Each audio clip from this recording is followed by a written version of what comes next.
So my rhetorical choices honestly didn't change all that much after peer review. However, I added more reasoning and evidence to make it clearer and tie that all back to my thesis because I got a lot of comments on explaining my thought process a little bit deeper and fixing my more complex sentences.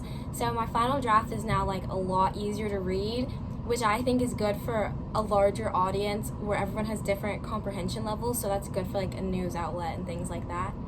I really don't enjoy doing opinionated pieces, so that was already a challenge. Like writing a piece that contained bias is already difficult.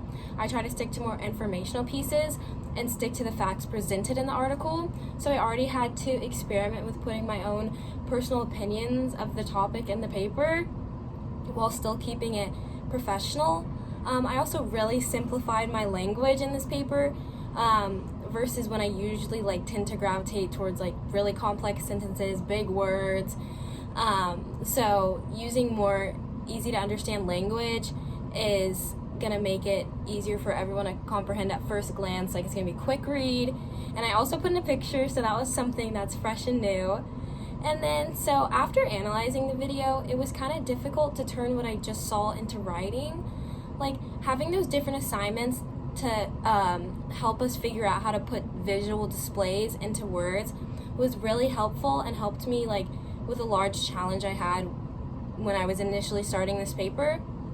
In terms of successes, I think I did Kyla Springs justice and explained the history of her situation and talked about how predominantly white institutions really need to be doing more to protect minority students.